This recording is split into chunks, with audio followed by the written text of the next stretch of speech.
AI can help you send more messages and create more content, respond to more customers, launch more campaigns, and really even handle more support queries. But scale is only useful when your scaling is true. And if your sales promise is wrong, AI scales the overpromise. If your marketing claim is weak, AI makes it louder. And if your service bot gives confident answers, but they're wrong, your customer doesn't blame the bot, they blame you. Welcome to Breakthrough SaaS Growth with the Jasons, the podcast where we cut through the noise and share strategies that actually drive customer-led growth. Each week, we bring you straight-talking conversations on adoption, retention, expansion, all things AI, and everything in between. Let's get started. Welcome back to another episode of Breakthrough SaaS Growth with the Jasons, where we talk about all things customer success, growth, leadership, AI, and real world. I'm based here in London, joined as always by my partner in crime, Mr. Whitehead. Say hello, Jason. Hello, Jason. This episode today is part 3 of our 3-part series on how AI can set people up to fail. In part 1, we talked about AI and manufactured credibility, so how AI can help people sound more prepared, more informed, and more credible than they actually are. And in part 2, we took a look into customer success. We talked about polished misunderstanding, how AI can create account summaries and QBRs and health scores and recommendations that look executive ready, but really miss the story, miss the point. Exactly. And this last one today, we're going to really talk about more around sales, marketing, and service. Because this is where the risk can get even bigger. AI doesn't help just one person sound more polished. It can help the whole company scale messages, claims, and customer interactions really quickly. Yeah, and that's brilliant when the underlying content is accurate. But if the claim is wrong, or the promise is inflated, or the answer is unreliable, AI doesn't solve it. It just spreads it faster. Absolutely. So let's start with the sales side of things, because this really isn't a new problem. Our sales teams have always had to manage the line between making a compelling promise and over-promising, and it's been a fine balance. Oh, it's usually fiction. And every CS leader listening to this has probably had that moment when they've looked at the customer handover document or had that meeting and just said, who on the earth promised this? Absolutely. And we've all seen it, and it's usually followed by a quiet sigh. And there's a cute, true Brit, a strong cup of tea, or maybe a cup of coffee. Or bourbon. But what AI does is changes the speed and I'd say the volume of it. A sales rep now can generate highly tailored outreach, discovery follow-ups, proposal language, business cases, and exec summaries than ever before. They can do it so much faster. That can be really, really helpful. But it can also make weak qualification or loose promises sound much more credible. Yeah, absolutely. Can you give me an example? Yeah. So let's say AI helps write a proposal that says we can cut onboarding time in half, or our platform eliminates manual customer follow-up, or you'll get predictive churn insight across your full customer base. Now, those might be directionally attractive claims. They might even be true in some situations. But can our sales team defend them? Can our product team prove them? And can our post-sales and customer success teams actually deliver them? Can the customer actually achieve the outcome with their current data, team maturity, and process reality? And that's where the problem can start. Yeah, absolutely. Because the AI generated wording, it sounds strong and it sounds confident, almost arrogant sometimes, and commercially useful. And, my wife often says to me, she's like, I'm often wrong, but never doubtful, which is so true. And I think that's really the case with AI, that it could be making a promise the organization can't actually stand behind. Exactly that. And I love that real world example there of you and the other half, Jason. And it's a dangerous position to be in, not for you and your wife, but for customers. Because the customer doesn't care that the sentence was AI assisted. Yep. They heard a promise. That helped them then build expectations around it. And when onboarding starts, customer success, or whatever we want to call that function, inherits that gap. Yeah, and that's the real commercial problem right there. When the deal closes and you're starting to, transfer the relationship from sales over and build trust and get going so you can be the trusted advisor, but you're starting with a trust debt. And that's the key phrase here, a trust debt. And in SaaS, that debt always becomes due. Sometimes in onboarding, sometimes in the first QBR or first value review, sometimes at renewal. but it does always come true. Yeah. So let's move into marketing though. Where do you see AI creating risks there? I think today more than ever, our marketing teams are under a huge pressure. More campaigns, more competitors, more content, more channels, more personalization, and a need for more personalization, more proof points, and more demand generation. So, of course, AI is very attractive. It can draft landing pages, email sequence, LinkedIn posts, comparison pages, webinar copy, nurture campaigns, case study summaries, etc. But that's not the issue. The issue is when AI makes everything sound stronger than the evidence really supports. And that's a big one. I mean, how many times have you seen AI hallucinating or just making shit Yep. up? I mean, AI loves confident language and it loves to be confident. And it really does. It will happily produce. We were talking about this earlier on. It says yes. It will happily produce phrases like transform your customer journey, eliminate churn, achieve instant time to value, unlock effortless expansion. And I'm reading a list here. Yeah. Fully automate your customer experience. And you read it and think, this sounds really good. And as a customer, it's very compelling. Right. But does it mean anything? And more importantly, how true is it, if at all? Yeah. And can the business actually defend it? I mean, exactly that. And that needs to become a standard review question. Not does this copy that AI has generated sound good, but can we defend this claim? Do our customers actually experience this? Can our product and our product team prove this? Can our sales team explain it without exaggerating? Can our post-sales and customer success teams actually deliver it once the contract's signed? Because otherwise, marketing creates demand with one story and the customer experiences something completely different. And that's not where we want to be. Yeah. And I think that's really where, companies confuse attention with trust. You need both. You do. And I think it's so right. That confusion is real. AI can help you get the attention, but attention without truth is a very expensive way to create future disappointment. And we've all seen this. The website promises transformation. The sales deck promises value. The onboarding process delivers admin. And then everyone wonders, why is the customer not excited? Yeah. And that one hurts because it's true. And it is true. It's not always malicious, and most companies are not trying to mislead customers. The vast majority of companies are not. Yeah. But they're under pressure to sound bigger, faster, sharper, and more differentiated. And AI makes that easier. And this is exactly why this review process needs to get stronger, has to get stronger even. Oh, absolutely. But let's connect this back to customer success, because sales and marketing over promises, those promises don't stay in sales and marketing. They follow you. And they do, absolutely. And they land straight away in post sales. The customer arrives with expectations created upstream. They expected faster onboarding. They expected automation to be easier. They expect value to show up quicker, and they expect the product to fit their specific situation. And then the CSM or whoever, the accountant, navigate that gap. Yeah, and that's tough. I mean, how often have you spoken with CSMs and the expectation the customer have that we've helped them create is off the mark? And this really creates a lot of tension before the relationship even starts. Exactly that. And that tension is critical. A customer might say, but your website said this. Yeah. Your sales team told us this. Your proposal said we'd be live in 4 weeks. The business case showed this level of ROI. The demo made it look simple. Now, the CSM is not starting from a neutral position. They're starting from a correction, and that's a bad place to start.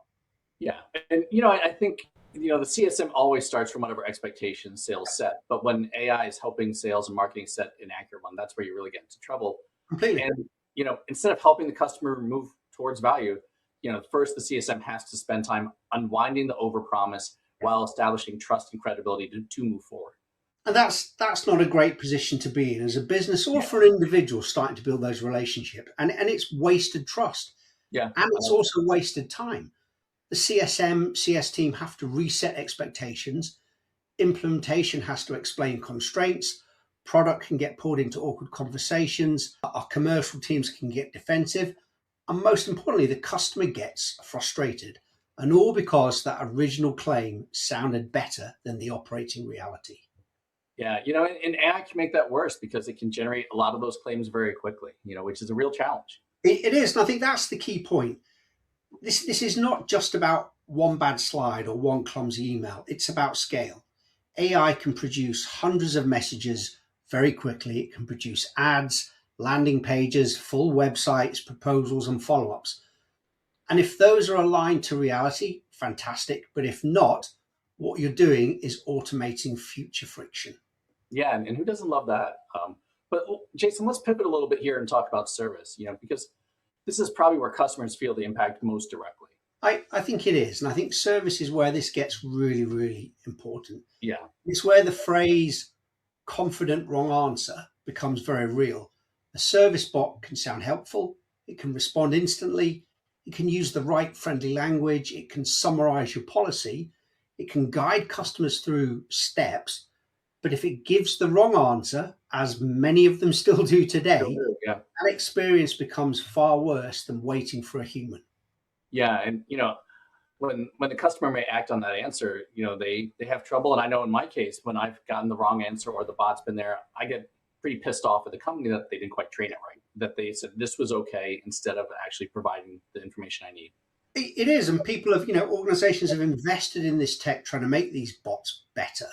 Yeah. There's still a long way to go, but it's the risk. If an AI bot gives us the wrong answer about a basic feature, that's annoying. But it gives the wrong answer about billing, cancellation team terms, security, compliance, data handling, or contract rates. That gets really serious. And I've seen that today with a broker in the UK where an automated message was next to meaningless. It then said you can contact us between 9 and 5:30. And on their reply back to me, they said, well, you should phone us up. You're like, I couldn't phone you up at 9 o'clock at night, and your message was wrong. If your message had said something very simple instead of just a system error. So you've got to think about these. And I think the customer will make decisions based on the answer they get. And then a human has to step in and walk it back. And nothing destroys confidence quite like, sorry, the bot's got it wrong. Yeah, I love that phrase. And or it's a system problem. Oh, right. Yeah, it's never us. That's not exactly a trust building sentence that really gets me to want to renew and buy more. Absolutely. And this, I think a lot of people aren't thinking about this. And the customer doesn't separate that bot or automation or AI from the company. They don't say the AI model misunderstood the knowledge base. They say your company, you, the big you, told me this. And that's the bit that companies really need to get clear on. AI is not a separate experience. It's part of your customer experience. Right. I was at a meetup yesterday and we were talking about who is accountable and basically, as Americans, who do you sue when the AI is wrong? Do you sue the developer? Do you sue the content that's in there? Do you sue the people that are supposed to be the human in the loop? And it's a very valid question, but it all comes down to this changes accountability. It does completely. And we had a conversation with a guest not too long ago about this. And it is that trust and accountability is critical. If the bot says it, the company said it, and that's how the customer experiences it. So you need very clear rules around what AI can answer, what it can suggest, and what it must escalate to a human and how quickly it can escalate that. Yeah, that's so important, which kind of leads to the next piece here. What would you put into the high risk category, and where should AI have strict boundaries? I think I'd start with anything that involves commercial realities and money, anything that involves rights, risk, or commitments. So pricing, discounts, refunds, cancellation terms, contract language, security, compliance, data privacy, roadmap, product limitation, service level commitments, and performance guarantees. These today are areas where AI needs to be very, very careful. And in some cases, I'd almost go, it shouldn't be making any commitment at all. Yeah, I agree with that. It shouldn't be able to commit you to it, but it can still help though. It can, absolutely. It can help route the customer. It can gather information. It can explain where to find the approved real policy. And it can summarize knowledge-based content if that content is current and approved, another big question. And it can say, I can help with general guidance, but this needs to be confirmed by a team, a much more powerful message. And I think That's much better than confidently, sorry, making something up. I like that, and I think that's really important. Like, here's the direction, here's the stuff, and I Yep. think people understand. We need further approval, we need further review. I see things all the time like, here's the direction, but consult your lawyer, consult your doctor, those sort of things. So I don't think what we're talking here is anti AI. I think it's more pro boundary. It is completely, and we're still early days. And I think the point is not let's keep AI away from our customers. That's not realistic. But Right. what we're trying to do is make sure that experience is designed properly, know Right. where and what AI can resolve safely, and where it should assist and where it should escalate. They're really the key things. Yeah, I really I like what we're saying, but we're not trying to keep it away from customers, because as customers, I go to AI every day and I'm using it. But I can, when I'm prompting and understanding it, I understand the boundaries. But I do think in the support context too, as well. Deflection is not the only metric that matters. It's important, but it's not the only thing. And that's a huge point, Jace. It really is. A lot of service teams are measured on ticket deflection, ticket closure, cost reduction, and speed, and they all matter. But if you deflect the ticket and damage trust, you've lost. You've moved the problem somewhere else, usually to the renewal conversation. Right. And let's be honest, people, whether it was self-service or AI, people just want their problems answered quickly and easily, and they don't give a shit how it happens, kind of thing. Completely. But you know what? The more we're talking about this and some of the other conversations we have, this really comes to me as more of a leadership issue as much as a technology issue. And I think it is. You're right. AI adoption is moving fast inside companies, sometimes faster than governance. Right. Marketing's using it, sales using it, all the teams are using it. People are using it privately at home and using their own tools. And suddenly you've got AI generated content touching prospects and customers in many different places. Yeah. And what I'm seeing is that, this is happening, but no one's owning the overall risk. And organizations still aren't clear on, who gets fired. Kind of like the people were saying, who gets sued if your AI says the wrong thing. People aren't really talking about who gets fired if this is delivering issues for us. And this is where we need leadership to step in. And the question is not just how do we use AI to move faster? The better question is what we are now saying at scale might not work. What are we saying that we might not be able to defend with our customers? And that's really the leadership question. We need our leadership team to start looking at that. Yeah, I like that, because I think leaders a lot of them are like, AI is great. It's going to save us money. It's going to be our growth trajectory, all this great stuff, which it absolutely can be. But there are those strategic questions in there, because it does force your business not just to look at productivity, but also what are the claims it's making? What's the impact on experience? And is this short-term successful, but long-term going to harm us? I think that's so true. And I'd want leadership teams to review three different things. One is customer-facing claims. What are we promising in marketing, in sales, in onboarding, in CS, and in support? Secondly, it's proof. Which claims are backed up by evidence, customer outcomes, or product capability? And thirdly, it's around ownership. Who is accountable when AI-generated content reaches a customer? If the answer is everybody, then the answer is usually nobody. Exactly. From those of us who used to do the racy charge, you can only have one person. Yeah. And without that, you're just making fiction. And I think that's where problems start to get missed until the customer points them out. Is that not having someone? Yeah, and your example of racy matrices is a great example. We've all seen them. And this situation is never ideal, because once a customer points it out to you, you're already in that how do we fix this mode. Yeah, absolutely. And I think we should make this a little more practical, because we've talked at a high level here. Jason, what do you think companies should do differently? I think the key thing is with a lot of these things, as we're starting off, keep it simple. Yeah. First, create claim checks. Any AI generated material should be reviewed against these three questions. Can we prove it? Can we deliver it? And would our customers agree to it? With it. And if our answer is no, either soften it, qualify it, or remove it. That would help so much. And at this event I went to the other day, they were talking about human in the loop. And I love the way the guy phrased it. So like, I view AI as trying to parent a 5-year-old child. You can't let it run wild. You have to put guardrails around it. And instead of human in the loop, he said, you need to be the adult in the room. And I think that's really a great way to put it, is that you need to have someone be the adult in the room here. And, I don't see that happening a lot. I think that's true. And it is, we've talked about AI enabled customer success, but it's It's not a partner right now. You are still there helping it, training it, and looking after it. Yeah. The second thing we'd look at is making sure that we've got escalation rules for service AI. Don't leave it vague.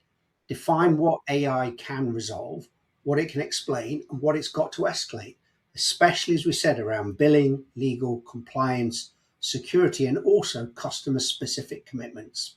Yeah, I think that's so true. And managing those exceptions effectively is really important. So what else? I think the third thing is make sure we're connecting those pre-sales promises to post-sales reality. If sales and marketing are using AI to generate business cases, white papers, proposals, we need to make sure the wider team has visibility, collaboration, break down those silos, because ultimately it's the post-sales team that are responsible for delivering much or all of what's been promised. Absolutely.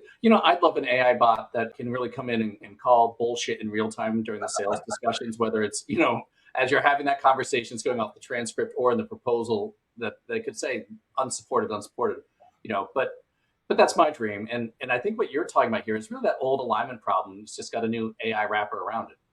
I as we're talking about this, that's exactly what I'm thinking. I mean, this is it's no different really to what we've seen before. And we've talked about this before. AI is the next, it's a big evolution, but it's then a big step, but it's that next thing in technology. A lot of the way business works is still the same. So the problem's not new. What AI is doing today is making those consequences faster. The fourth thing I'd say is we've got to make sure we train our teams and people to not just not just generate, but to verify, flip that. So not just generate, which I think a lot of the focus is on that now. Absolutely. There needs to be that human check. Most AI training today is focused on how to prompt better. That's great, but we really need people. And I see this with my kids as well. How do you challenge the output? Where did that claim come from? Where's the evidence to support it? What is that evidence? What's the context that's missing? And again, we've talked about that before. That context is critical. And I think this is where responsible AI use becomes real. Yeah, I think that's so important. And, also recognizing, I think there's a tendency that as it improves over time, you trust it more, but most folks forget that your AI responses can degrade over time. So you can't trust it in perpetuity. Exactly. But Jason, I think you had one more. So what's your fifth? I did. The last one is measure trust, not just speed. And that's harder to do, but it's still critical. If AI helps you respond faster, but customers trust you less, that's going backwards. That's not progress. Right. So look at resolution quality, customer sentiment, escalation rates, reopen tickets, expectation resets during onboarding, things like that. And these signals tell us whether AI is improving our customer experience or just making the machine busier. Yeah, I think that's really important here. So for me, the big takeaway from this final episode of the three in the series is that AI can help sales, marketing, and service teams move faster, but faster isn't always better. That's the same as every other team. It can help you scale. Yeah. It can help you grow.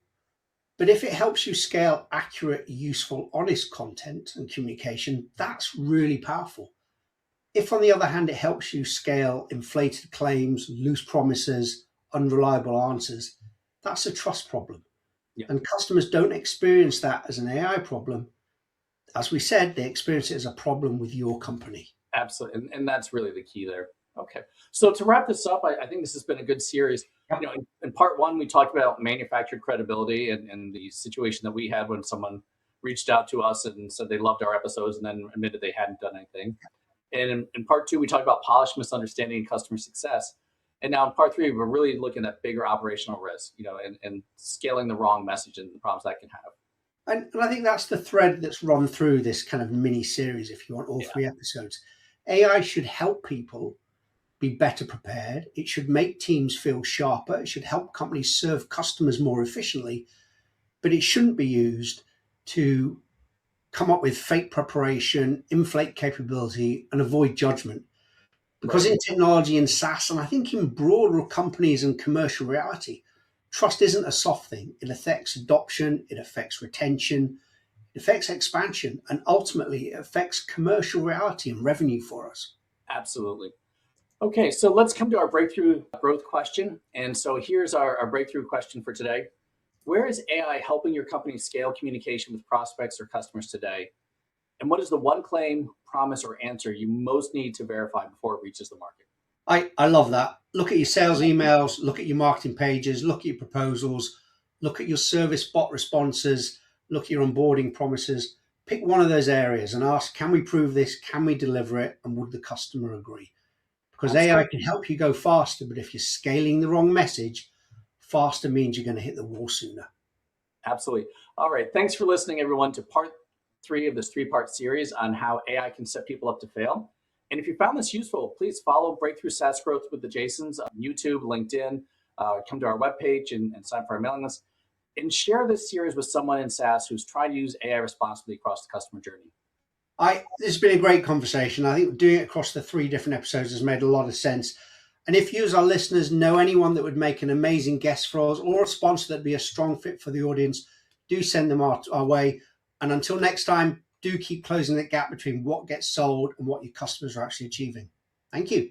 Thank you. Thanks for listening to Breakthrough SaaS Growth with the Jasons. If you enjoyed the episode, follow our show and please share it with someone else in SaaS.